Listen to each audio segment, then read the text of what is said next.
बहन या बुआ, एक अच्छी सीख देने वाली कहानी। 5 मिनट पहले शांत दिख रहे मम्मी पापा फोन पर बात कर खुशी से चहकने लगे। डाइनिंग रूम में नाश्ता कर रहे अपने बहू और बेटे के पास आकर बोले, कल सुधा आ रही है। अभी अभी फ़ोन पर बात हुई है, समधी जी भी आएंगे। शशि, तुम कल दोपहर 4 बजे एयरपोर्ट चले जाना, दोनों को लेने। इस सुधा को और कोई काम नहीं है क्या? जब देखो तब आ जाती है यहाँ पर। मैं नहीं जा पाऊँगा, मुझे और भी ज़रूरी काम है। क्या वो टैक्सी करके नहीं आ सकती यहाँ तक? शशि गुस्साई आवाज़ में बोल पड़ा। अपने बेटे के मुँह से अपने बेटी के लिए ऐसे बोल सुन माँ एकदम दंग रह गई। अरे, तबीयत तो ठीक है ना तेरी? कैसी पागलों की तरह बातें कर रहा है? घर में 2 गाड़ियाँ होते हुए बहन को टैक्सी में आने के लिए कहता है, माँ बोली। रहने दो, मैं खुद जाकर ले आऊँगा अपनी बेटी को। करने दो उसे अपना काम। अभी सुधा का बाप जिंदा है और मैं नहीं चाहता कि मेरी बेटी को उसके ससुराल वालों से ताने सुनने पड़े कि इकलौती बेटे होते हुए भी उसे लेने गाड़ी नहीं भेजी या उसके स्वागत में कोई कमी रह गई।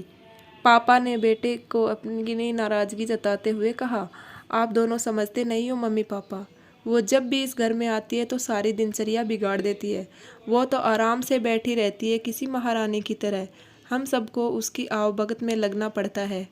मेरी पत्नी का तो पूरा दिन ही दीदी और जीजाजी के आगे पीछे उनके ऑर्डर पूरे करते हुए निकल जाता है। गुस्से से शशि बोला, आज क्या हो गया? तुझे कैसी बहकी बहकी बातें कर रहा है? बहन है तेरी, कोई पराई तो नहीं है। अब क्या है उसका इस घर में? शादी में दे दिया था हमने जितना देना था, फिर क्यों चली आती है बार बार यहाँ पर? और हर बार बैग भर भर कर ले जाती है वो अलग।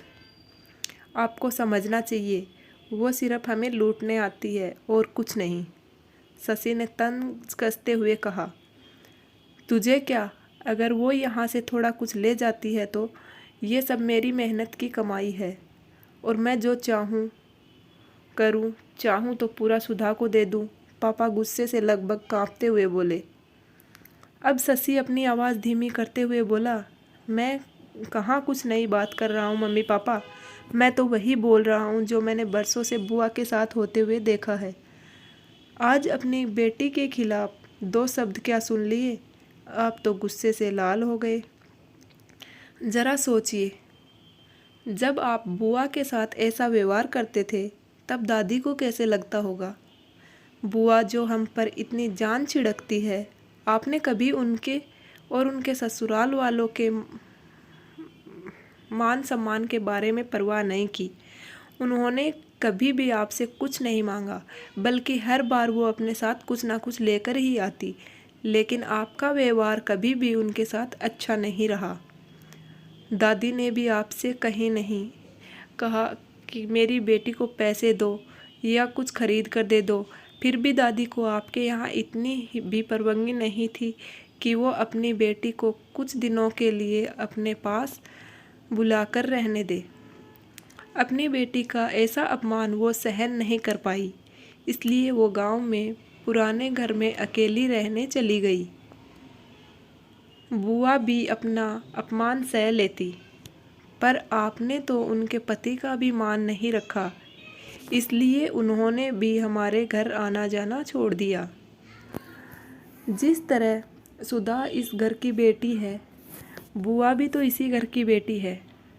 आपने 2 बेटियों में फर्क कर अच्छा नहीं किया। और रही मेरी बात, तो मैं अपनी बहन से बहुत प्यार करता हूँ। मैंने कभी अपनी पत्नी को उसके खिलाफ गलत बोलने का हक नहीं दिया और वो बोलेगी भी नहीं। मैं खुद जाकर उसे लेकर आऊँगा, क्योंकि मुझे मेरी बहन पर गर्व है, अपने अच्छे भाई होने पर भी। हो सके तो मेरे इन कटु शब्दों के लिए मुझे माफ़ कर देना। इतना कहकर शशि अपने ऑफिस के लिए निकल गया। माँ और पापा का सिर शर्म से झुक गया। थोड़ी देर की शांति के बाद पापा ने हिम्मत कर अपनी बहन को फ़ोन लगाया। बहन के फ़ोन उठाते ही फूट फूट कर रो पड़े और बोले, दीदी हमें माफ़ कर दीजिए। हमने इतने साल आपके साथ जो भी व्यवहार किया उसके लिए हम सच में शर्मिंदा हैं। दीदी आपकी बहुत याद आ रही है। आप अपने घर आ जाइए हमसे मिलने। अब अगर आप कहे तो मैं आ जाता हूँ आपको लेने। दूसरी तरफ दीदी भी रो रही थी। वो भाई के इन थोड़े से ही शब्दों से पिघल गई थी। वो बोली, मैं तुमसे नाराज़ नहीं हूँ भैया, मैं जीजाजी को सारी बात बताकर ज़रूर आऊँगी। दोस्तों, बेटी तो बेटी होती है, बहन हो, बहू हो या बेटी, तीनों में कोई फ़र्क नहीं करना चाहिए। इन्हीं से घर की शोभा होती है और इन्हीं से घर खुशियों से भरा रहता है। कहानी कैसी लगी कमेंट करके ज़रूर बताना। धन्यवाद।